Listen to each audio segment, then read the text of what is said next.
Hello, good evening to all of you. Okay, good evening from my side, and good day to everyone wherever you are watching from. This is yours truly, Mr. O. All right, and as you can see, the topic is a Monday morning. It's a Monday evening. Sorry, it's a brand new week, and as we know, we have conversations, right? We have conversations, and this is one of those conversations. In the morning, I couldn't have that conversation because I was doing some one or two things. So this is a quick one, all right? And this is just something I picked from one of our brothers, informed. No, this is Professional Teachers Forum, and he was talking about the time. Ebenezer, hi. He was talking about the time that our lessons, teachers in Ghana, he was actually asking a question. He was actually asking a question that if 60 minutes is enough for teachers to teach, to assess, and to grade students' books, mark, and give feedback and all that. All right. So in a nutshell, he's just asking: is 60 minutes enough for a lesson? As a teacher. So I read comments and I was just smiling throughout the thing, and I just said, okay, let me put out this quick video to educate us all and also to just add a voice to the issue. I mean, I don't hold out myself to be the reciprocity of wisdom. I don't hold out myself as know it all, no, but we are all sharing ideas and we are all teachers, right? Professional teachers. So Kwame, hey, good evening. Kwame Lasha, now your money has come, so you have forgotten about me. You have done well. So I'm just adding my voice to the conversation that has started on Professional Teachers Forum. If you're not following him, go and follow him on Facebook and on YouTube. He's doing some great content and he puts out some great things. And so, and I shared my experience, right? As a teacher, when I came from Ghana to the United States, when I came first, I was in Florida, all right? Florida, Orange County. And Orange County, they had 7 periods for the whole day. So every teacher have 7 periods. Pauline, every teacher had 7 periods. Now, these 7 periods, one of them is for your planning. All right. One of those periods is reserved for planning. Then you have break of about 30 minutes maximum or 24 minutes, depending on where your break is located. Because we have the A lunch, we have the B lunch, we have the C lunch. All right. And we had the D lunch. But that was for the B lunch. So it started around 11 that way. Okay. So the students have been divided into chunks and they go for lunch depending on the time that has been allocated to them. So if you are lucky and your planning period collides with the lunchtime, then you have a longer period to relax. Okay. Now, when we came here, Ngum, hi. When we came here, we didn't have any experience about that because in Ghana, you either have 3 periods in a day or 4 periods in a day and you are done. Sometimes we combine all our periods into 2 days. We teach and we are done for the whole week. So the whole week you have 3 days off. You have 2 days in school. You understand? Because that was what was done in the secondary school.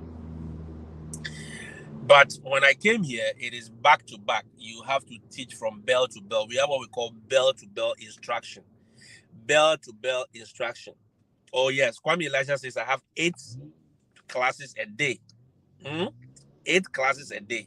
8 classes. I had 7 when I came, but one is for planning. So I use one for planning. Then I teach 6. So when I start in the morning, 7:20, 7:20, 8:20, then I keep going just like that. And each period was 55 minutes. And you have to make sure that you do everything within these 55 minutes. Yes. Each student will be in your class for 55 minutes. You are supposed to deliver your lesson, assess your students, then also make sure that every person is catered for. Do you get it? Within the same 55 minutes. You don't have any extra time for you to do any other thing. You are supposed to teach, assess your students, and if you have any other thing to do, you do it within the same 55 minutes. it was like war zone. Thank you, my boss. It was like war zone. All right. And you see, I struggled as a teacher. I struggled so much. Why? We are not used to that kind of structure. We are used to the relaxed, open kind of structure. All right. But here it was bell to bell. When the bell goes, prr, you teach till the period ends. You teach till your period ends.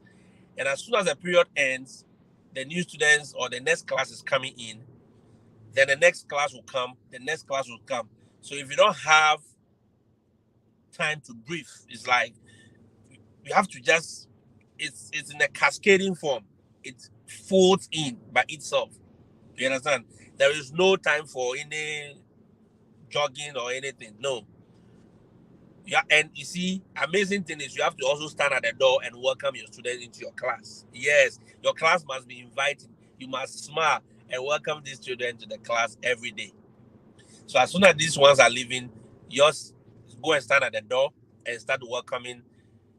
Get the board prepped, get everything off, and get your slide up, and make sure that everything is working.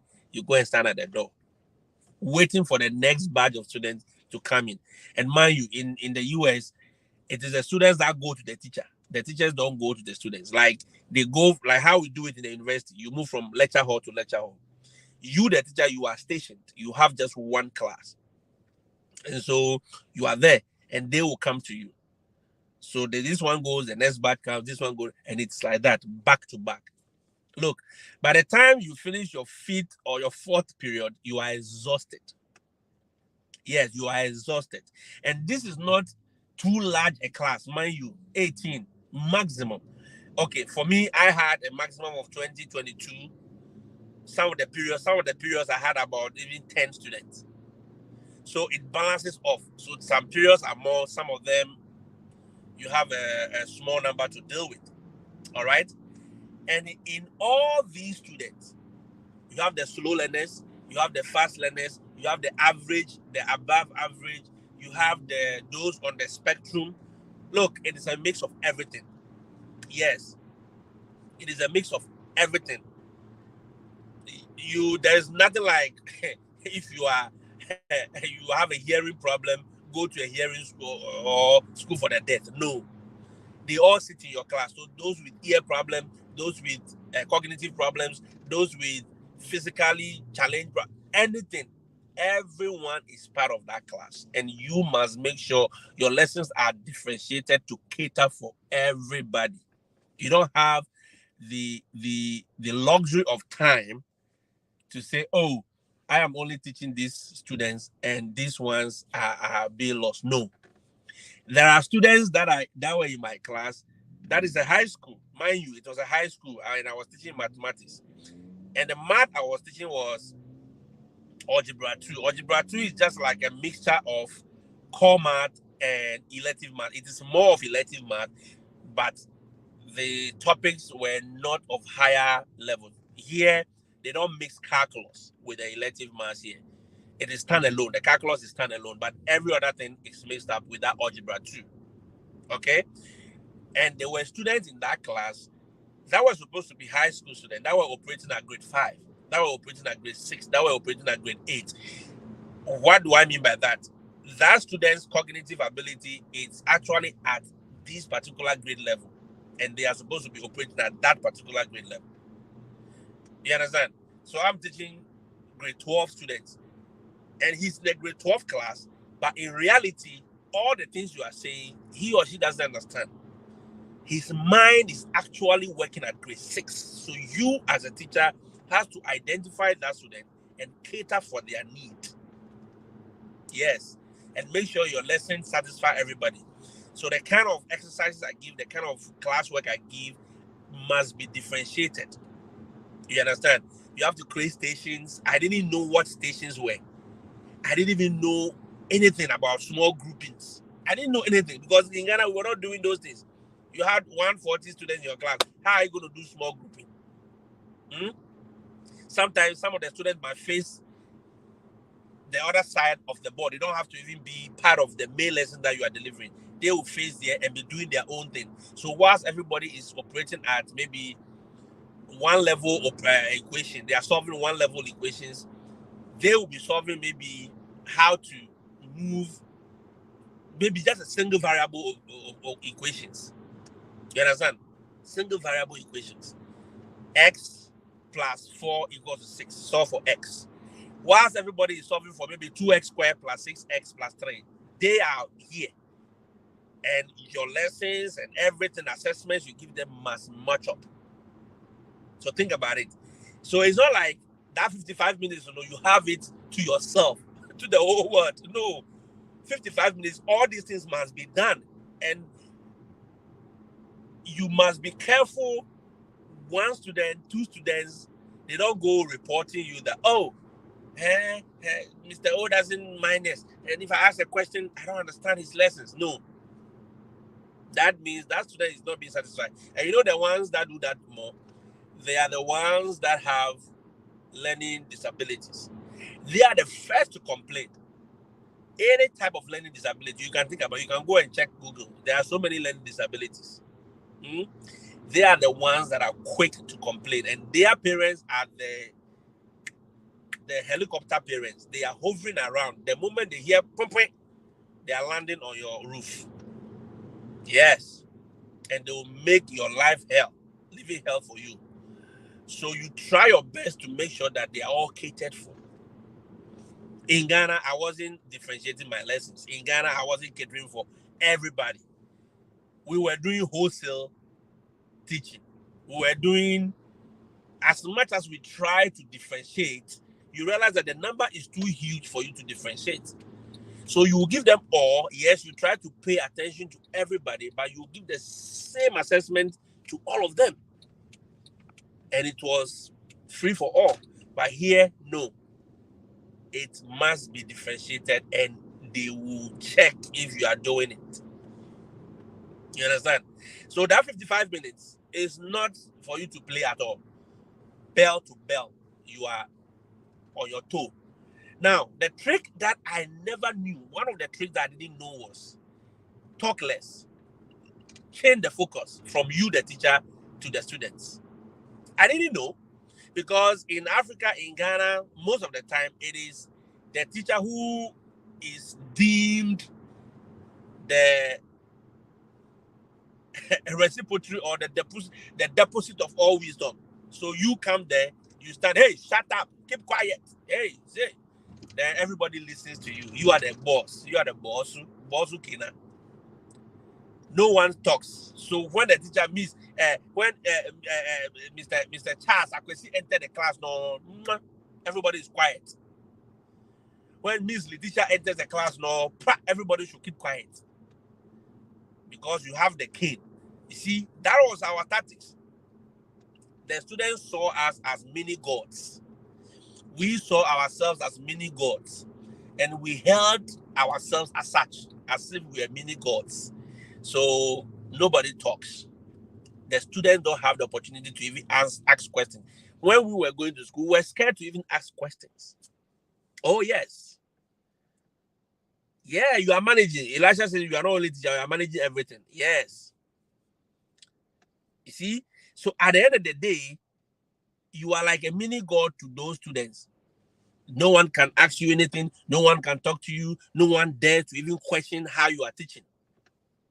Look, they don't even have the resources to even question what you are teaching. So how would they even question it? You understand? They don't have the resources to even question it. And you come, you give notes. And you see, man, you here, we don't give notes like that. You give notes, and the notes, there are so many platforms that you can put the notes on Canvas, on so many electronic platforms where they can access your lesson after class. The students might have access to your lesson after class. So there are platforms you can put it there. Number one. Number two, you can give them notes, and those notes are not like how we do it back home. Hey, take this note, copy from page 5 to page 15. No. You see, there's nothing like that. Sometimes the teacher can give the note to the student, they'll be copying it on the board, and others will be writing while the teacher is in the staff common room talking politics or sitting under the tree and eating a mango. They don't care. Here, it was a different ballgame. So what time will you have to go and let them copy those notes? After copying those notes, you teach, you do this. No, there's no time. So I didn't know. So it was difficult for me. But when weeks passed, days passed, months passed, then I'm like, oh, this is how the thing is done. Shift the focus. So one teacher came and said, look, shift the focus from you. Now it is the students. Your lessons must not be more than 5 slides. Listen to me carefully, especially those of you who are here. I've told some of you teachers, Elisha, if you are teaching here, your lesson, you're teaching slide, even if you are having PowerPoint, that PowerPoint should not be more than 5. Yes, there are concepts that you have about 10 slides, but you move through them to the extent that it feels as if they are using only 5 slides. Beyond the 5 slides, everything you say is gone. They don't hear, they don't listen. And I'll prepare my slides. I'll spend sleepless night, prepare slides, 20, 15. I'm going to teach. Boss, I'm in town. You will teach that day, you will teach yourself. You will teach yourself, guys. You teach because you're talking to yourself. Nobody will be listening to you. And I'm like, how is it that I am teaching and they are not listening? Why can't they sit down and listen? No. They are not used to sitting down and listening. They don't care about your teaching. They don't care. All right? But I was forcing myself for them to sit down and listen. Little did I know that all I had to do was to shift everything to them. Regis, yeah. Elisha says what? They easily get bored. Yes. You don't talk plenty. You know, in Ghana, we were talking. The teacher will talk and talk and talk. Hey, you solve this one, you do this one. And then little time for them to practice. Here, the maximum time. So when they told me the first day, maximum time you should talk is 20 minutes. I was like, how? They said, yes, 20 minutes to 25 minutes. Your lesson should have been done. After that, the rest is what? Practice. I didn't know. Then gradually, I started tailoring my lessons and making them shorter.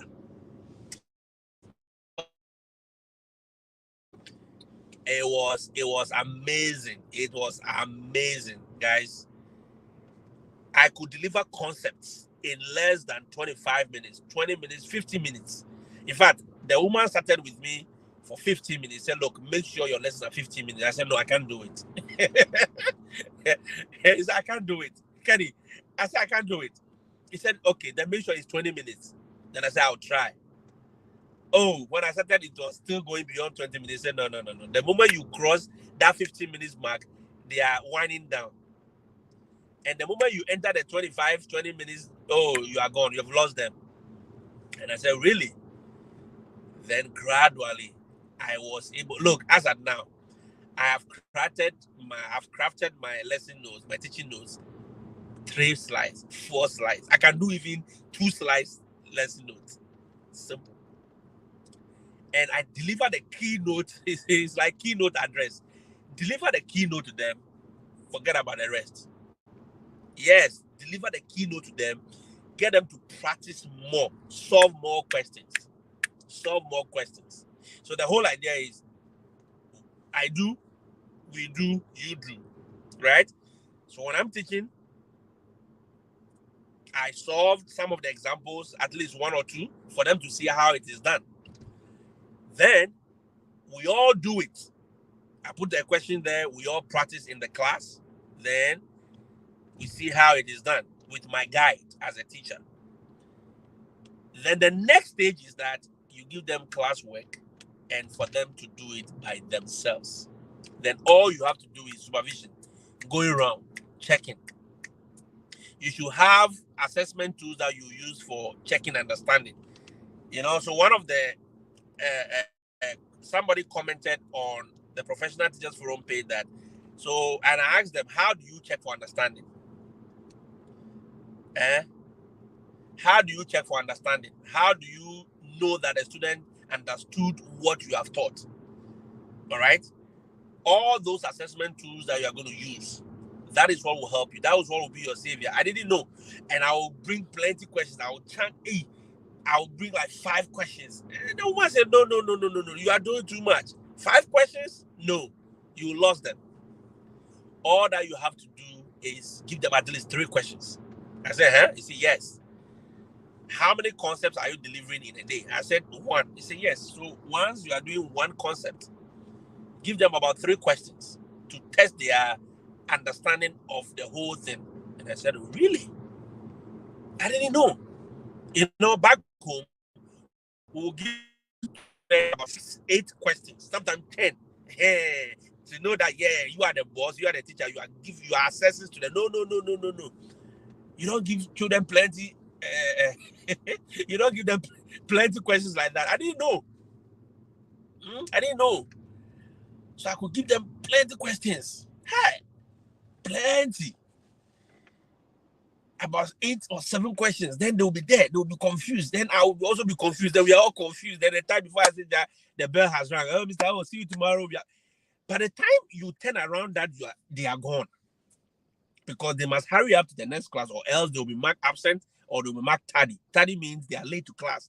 All those things affect them. So they don't want that. You get it? They don't want that. Gradually, I developed myself and I got to that point where the 55 minutes was even plenty. It's too much for me. Yeah, because if you don't develop that skill very early, you will be the one to be crying. In fact, I was the one crying. Yeah. Everybody thought things should be easy for me, but I was the one crying. Yeah. You see, the reason why I keep encouraging us that, listen, if you have a dream, even if you don't have the dream to come and teach here in America or in Canada or whatever, make sure you start practicing some of these things. It makes life easy. Learn to be able to present lessons in a very concise, simple manner. Don't overburden students. Yes. Don't prove a point to anybody. You are not proving a point to anybody. Don't try to make it look like you are the one who have taught and you have given them 6 questions. Go and write 6 aces. Go and write 5 aces and bring it tomorrow. No, the child cannot do it. Look, when I came to America, I stopped giving homework. You know why? It doesn't work. It's ineffective. All the students sitting there, most of them have jobs. So after class, they are going to work from that time till late. They don't care about your homework. Yes, they don't care about your homework. So after the first year, I decided, you know what? I don't give homework anymore. Everything, you do it in the class. You just do the work in the class. Yeah, we all sit there. We do it in the class. So I teach small. I give you the work. We do it in the class.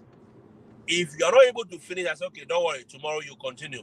If you can do it at home, do it. But if you cannot, you will finish it in class. You understand? Simple. Life is easy. So hope, don't go giving plenty students exercises to students. No, don't give them homework. No, you are worrying them. Some of the homework, it's only the serious parents that will help them to do it. Oh yeah, they'll bring that same homework back to you. That Mr. Oh, can you help me?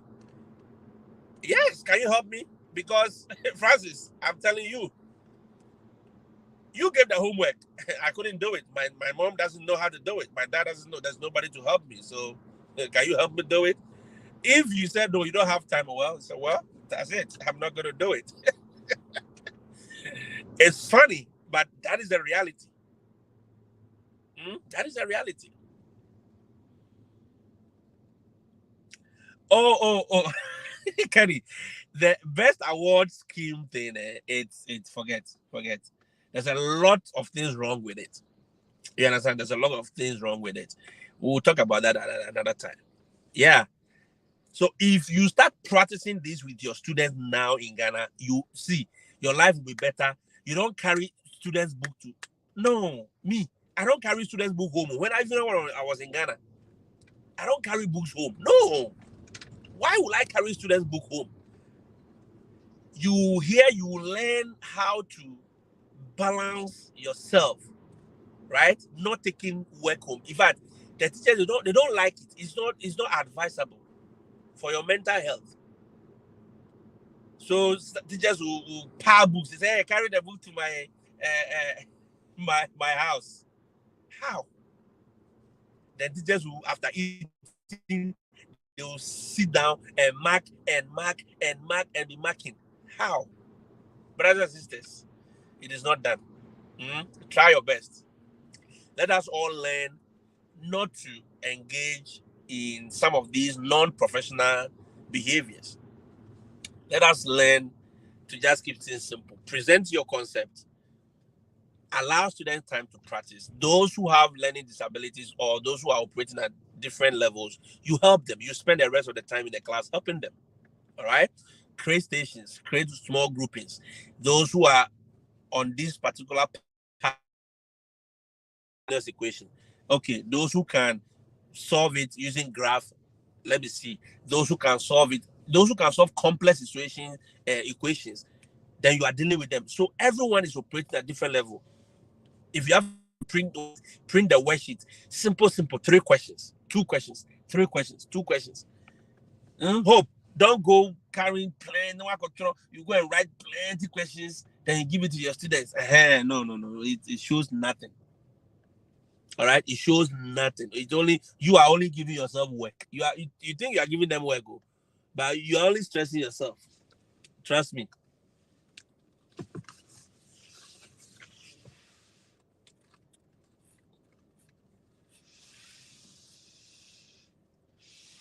You are only stressing. You end up stressing yourself. Yep, you just end up stressing yourself for nothing. Completely for nothing, because they will leave your class feeling exhausted. You will also be exhausted. Okay, we are good. Let us stop overburdening students. If you teach and the concept goes well, even if you use 2 questions to assess them, to assess their understanding, is good. 3 questions is good. Don't stress yourself. But teachers will give 6 questions, 5, and the 5 they are difficult. Chemistry, go and calculate this one. Go and do this one. Go and do. Which one that? Eric. Oh yeah, you stop giving homework. Yes, because they do the work in class. That is where you are able to assist them. That is where you are able to assess. You see, there are ones that are operating beyond. So those ones, what do? You give them extra work. You see, any student that is above the threshold, you give them extra work. Those students, you are pushing them harder and ahead of time. But anyone that is operating at a normal level, and I know teachers understand what I'm talking about, operating at a normal level, don't overburden them. Give them simple things. Let them do the tasks in class. Do it in class. We are all here. Hey, let's go, guys. Let's go. All right, what help do you need? Oh, Mr. Oh, how do you get the 4? How did you get a 4 here? Oh, okay, this is what you do. All right. Hey, then can you help him? Okay, somebody understands in the class. You see, these students learn better when their peers are teaching them, because they are not shy, they can relate to them. But sometimes they feel shy asking you, the teacher, the question. So sometimes you look at this, okay, let me group you, small groupings. So you put them in a group. If you see that they are talking, change the group, mix them up again. Say, you go here, you come here. All right. You are supposed to be the head of the group. Help them, because that student is good. So he's done, right? The moment you allow them time to be free, they will distract your class. Oh, yeah. They will manage the class for you. The distraction will be more, especially those who are very good and they are done. It's like they don't have anything to do. Give them extra work. So if you come to my class online, I have different classes. So as soon as you finish, I said, I've put extra work there. And those ones, I know they are extra because they stimulate their thinking. And sometimes they can be on it and you'll be quiet. And in any student that is smart in your class, if they don't get it, they are not able to talk. They get a result, they're like, why am I not getting this? Because I know this. And I say, yeah, it's easy. You thought the easy ones are easier. Do this one. Then you engage them. Engagement, student engagement, that's all. So 55 minutes, and now Professional Forum was saying 60 minutes. So I don't know if it's now a rule that they are bringing to GS. I don't know. Maybe it's a rule or something that they are talking about, that you have 60 minutes to deliver your lessons and to do whatever. Assalamu alaikum. Assalamu alaikum. So maybe that is why that post came. If that is the reason why, then I'm saying that let us start. It is going to be tough because a lot of us are not used to it. But the moment you develop it, bit by bit, trust me, bit by bit, it will work, because I'm supposed to do warm-up. The warm-up is like mentor, what we normally call mentor. Hey, okay, guys, as soon as they are working the class, the work is on the board. Or if it's on the electronic platform, it's already there. All right, let's do this warm-up. And the warm-up must have one question, just one. Sometimes just to pick their RPK or something you are going to teach already. So quickly you warm them up. Okay, who is done? What's the answer? Okay, all right, let's go. All of them may not be able to finish. Then you show them, okay, this is the answer, this is how it's supposed to be done, blah, blah, blah, and you are gone. Today we are talking about this, and our objective for the class is that by the end of the class, you will be able, and you must communicate this objective. The objective that you see, we write it in our lesson note in Ghana, but we keep it. The students don't know the objective for the class. Here, you must communicate the objective to them. Okay, today our objective is this. We are supposed to do this and this and this, and by the end of the lesson, you are supposed to be able to do this and that. Now, you have the I statement. I, by the end of the class, should be able to do this. You know, there are so many things. You do that, you start your lesson delivery. All right, today we are talking about rational equations. Rational equations. What are rational equations? They are equations in this form. Equations written in the form of a fraction. Boom. Okay. Anytime you see any equation like this, that is a rational equation. All right. Okay. How the graph of rational functions or rational equations look like? This is how they look like. All right. When you plot it on Desmos app, blah, blah, blah, this is how it will look like. Then you go deliver the lesson, call points. You don't overburden them. You don't over talk.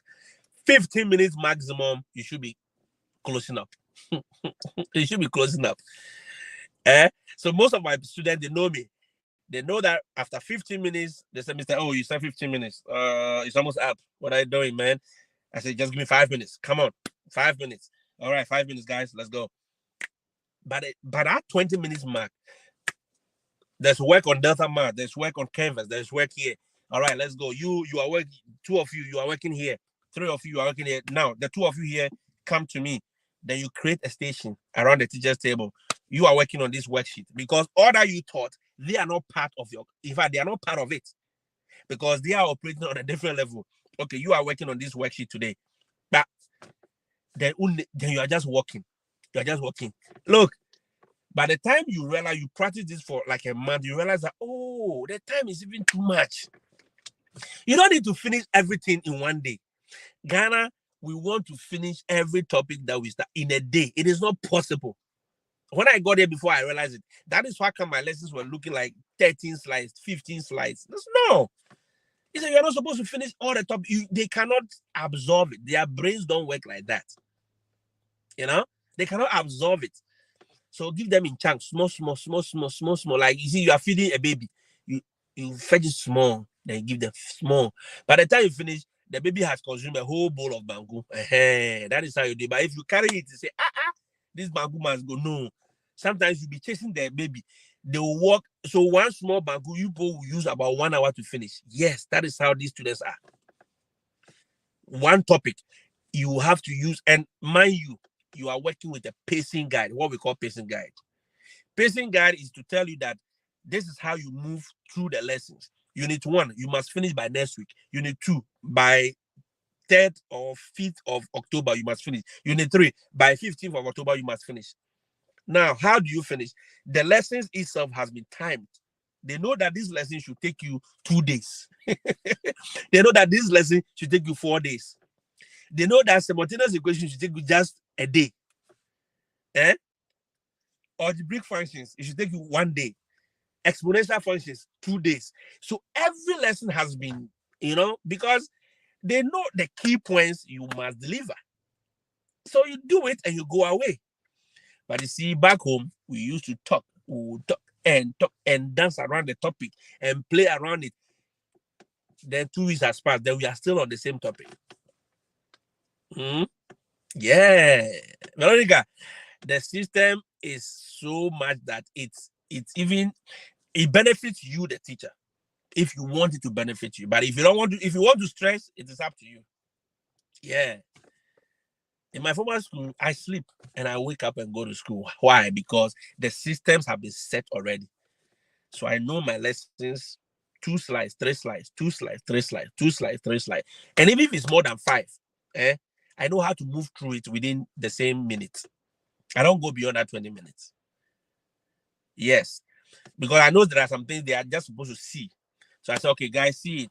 Look at it. Take a picture. Have a mental picture of it. I give you 2 minutes. All right. Then you put a timer. You're moving around. All right. Mr. O, we good? All right. You good? Okay. And you see that same formula, there are anchor charts in my classroom. So the classroom decoration I talk about sometimes is for you to create anchor charts. So like what we call the quadratic formula, the almighty formula. You have it going, it's on the wall somewhere.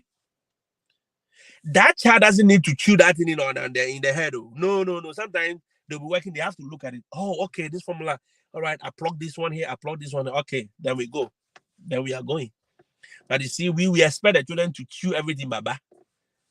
There's no anchor chart in the class. There's nothing I can point to. If you're talking about the periodic table, the chemistry master is hiding the periodic table because he feels we will learn it and be smart. No, the periodic table must be in the class. I mean, you must be innovative. So the whole semester, the concepts you want to teach, you know the topics you are going to teach, create anchor charts around them, paste them. And as you go, you can change them. As you go along, you can change them. Because there will be topics that will run throughout the period. There will be topics too that you change along the way. As the unit changes, the anchor charts too must change. Yeah, I know it's a lot, but sometimes you just have to manage it. That is the only way. Because sometimes some students constantly looking at the same thing, it registers in their mind. Some are visual learners. Some will tell you, oh, I'm a visual learner unless I see. All this talking, that's bull crap. If I see it, I'm good. It's okay, let's go. It's right on the wall. Oh, Mr. Oh, it's been here? Oh, yeah, it's been there. Okay, let's go. That is how some of the students process things. It is not your talking. It is not even the work they do. It is them seeing it. Sometimes you do it and you plug it and they look at it. Sometimes they play videos. Oh, so this is how it is done. Agbena, your work is done. Sometimes I don't deliver my lessons by talking. I only play a video. I say, okay, today we are watching this Khan Academy video, or this video is from YouTube, and you just sit there and be walking around. The video will play. They will pay attention. Some will pay, some will not pay attention. But the majority of them will pay attention. And by the time the video finish playing, your job is done. The same lesson that you could have talked, you have delivered it. You are done. All right, guys. Okay, let's go. Let's take our Chromebooks. Let's go and do this exercise. Let's do this work. Then everyone needs to be out there. Everyone needs to be out there. Then you are walking around. You are doing those things. You understand? So 55 minutes, 60 minutes should be enough for you to be able to deliver your lessons and assess your students. Let us desist from giving too much, work. 10 questions, 30 questions. No, it's not going to work. It's not going to help you. You are going to stress yourself and they'll be stressed and some of them will just tune off from your classes. Madam Hope's class there, I don't want to go again. Evans, the class 7 the ball because you go talk then me I tire yourself. That is how they will tune off. Let us start practicing the things. So Shine, you see, Shine is asking about EPI. You must start practicing the things that will make you successful here, rather than focusing on the non-essentials. All right, so I'll end it there. The video is becoming long because I said it was going to be short. But you see, the things, some of these things, when I get into it, I can't stop. But I'll see you tomorrow. Then we'll continue this conversation. But we are going to have a video. We are going to have a conversation with Professional Teachers Forum. Professional Teachers Forum. Go to Facebook. If you are a teacher in Ghana and you are not following him or Inform Teachers, you guys are losing because they are doing a lot of work. They are putting out a lot of information out there. All right, that is helping teachers both in the rural areas and in the urban centers. Okay, so please go and follow him. We'll be having a conversation, a proper conversations on these things, and it will be, I mean, in series. We don't want we can't give you everything in one day. You see, I just touched on everything. I've not even touched on everything yet. I've just touched on a few things today. As we go along, we digest it, we break it down into chunks, then we all understand. Let us start being professional and it will help us. All right. Thank you so much. And I'll see you when I see you. Have a blessed evening and let's talk tomorrow.